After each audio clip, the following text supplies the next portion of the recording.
Counterrevolution, The National Movements, by Withered Rose. Having looked at the Holy Alliance, the counter-revolution from without, we now turn our attention to the national movements of the interwar years to analyze the counter-revolution from within. Following World War I, many European countries were facing economic and political instability. Weimar Germany is the infamous example, but Portugal, Italy, Greece, Romania, and Spain all suffered from 1. Economic depressions, 2. Political unrest, and 3. A seeming incapable governing class who did not address points 1 and 2, or, as it may be claimed, exacerbated them. Liberal democracy was viewed by the left as a mechanism to pacify the working class, using the vote, as I have argued, as a cheap substitute for economic power, and the right accused it as being necessarily factionary one and unable to provide a robust alternative to communism. Out of this situation arose, on the left, a sympathy for the Soviet Union and, on the right, the national movements. It is hard to give the national movements a precise definition, given their variation, but there are some shared qualities that give an adequate picture of the phenomenon. A rejection of parliamentary democracy in favor of autocracy. Offering the corporate ideal as the amelioration to the economic situation. 2. Depoliticizing the government by substituting civil servants for politicians. Anti-communism, anti-Sovietism. These qualities were shared by National Socialists Germany, Fascists Italy and Greece, Legionaries Romania, and authoritarian conservatives Portugal and Spain. What differentiated the above groups, all of whom belonging to the broad genre of national movement, was their subject: race for the National Socialists, the state for the Fascists, Orthodox Christians for the Legionaries, and the citizenry for the authoritarian conservatives. How the 4 shared qualities manifested themselves, and how they were justified, differed according to the national subject. In the case of National Socialism, whose subject is race, the autocrat was the vanguard of the Aryan people, who were united together in corporations for their common racial benefit, in the context of a government free of interracial conflict, edged on by politicians, and with the strength to fend off a Soviet-inspired insurgency.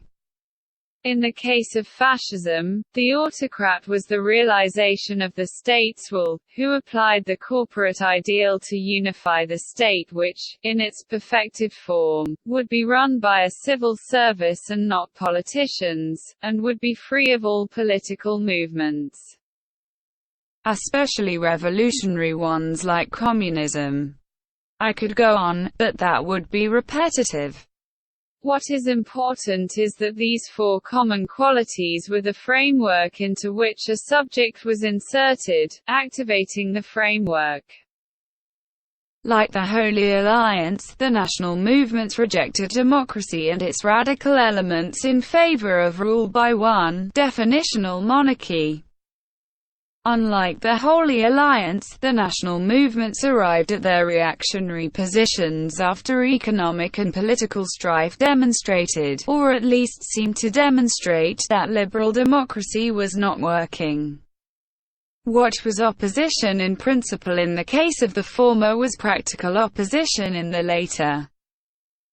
A further point of difference was that the Holy Alliance did not specify an enemy any further than Jacobinism, whereas the national movements often, though not always, highlighted specific groups within the folds of both democracy and communism: Jews, Freemasons, and/or establishment politicians. Not only was there an enemy from without, the Soviets, but there was an enemy from within, democracy, and that enemy was headed by a wealthy elite: Jews, Masons, establishment politicians. Because of the added enemy from within, the national movements took on the darker tone. The barbarians are already among us, and even rule us. In 2022, not much remains from these national movements. Portugal is firmly left-wing, Germany is the heart of the European Union, and Greece's Prime Minister has been photographed with copies of Klaus Schwab's books on his desk.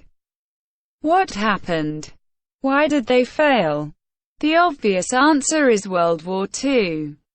If the Second World War did not happen, Germany might still be National Socialist, and Italy might still be fascist. However, it is not apparent that Greece would be fascist. She fought against the Axis, or Romania, who never got directly involved in the war. And this does not explain the fall of both Spain and Portugal, who not only did not get directly involved in the war but also did not send any SS volunteers, as Romania did. World War II does not explain the failure of the national movement as a whole. Let us look at Spain and Portugal because their success or failure stands outside the conditions of World War II. Salazar and Franco's regimes fell following their respective deaths, and both countries have been on the left ever since. Why? Two general reasons can be given. There were no apparent successes to either Salazar or Franco. Neither Salazar nor Franco achieved deep institutional capture. For point 1, there were no naturally charismatic leaders ready to take the role of autocrat. There were no leaders in training, as would be the case with the death of a monarch, and there were no qualified experts who had the political wherewithal and the desire to rule. In both democracy and monarchy, the succession problem is already solved. Either you elect a new executive, or the new executive is the oldest child of the previous executive. In an autocracy, however, there is no built-in mechanism for determining a successor. Sometimes this lack leads to violent outbursts, as was the case in Romania.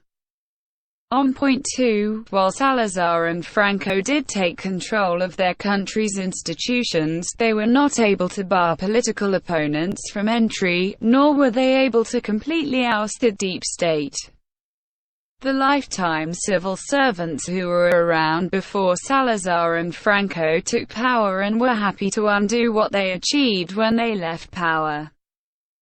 If Salazar and Franco were able to block Democrats and Communists from taking high positions at universities, in the media, and in government, as well as establishing a new deep state, then Portugal and Spain may look very different today. Point 2, incidentally, is why former President Donald Trump was not able to enact the changes that he was elected to. Assuming that his run was genuine, it has to be asked why President Joe Biden was able to so quickly reverse the changes Trump made.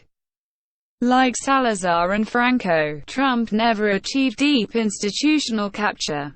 Deep state operatives stayed where they were and are still there today. For the future counter-revolutionary, there are two imperatives. When you gain power, make sure that you not only have a success but a mechanism by which competent, and let me say that again, competent successors can be chosen. When you gain power, unless you A. bar Democrats and Communists from institutional power and B. clean out the deep state and insert a new one, this is just substituting one civil service for another. Do not be alarmed, or else your project will crumble as soon as you leave office. 1. Democracy works, after all, by having multiple voting blocks compete for representation. During times of exceptional political and economic unrest, these blocs transform from interest groups into existentially oppositional factions. 2. The corporate ideal being the unification of both workers and bosses into economic associations that allowed for both parties to have their needs met, without resorting to a class war, in favor of either side. This was in contrast to the established system in which bosses were favored by default, and to the communist model of revolutionary trade unions that would, when the time was right, launch a general strike to cripple the state and initiate the workers' revolution.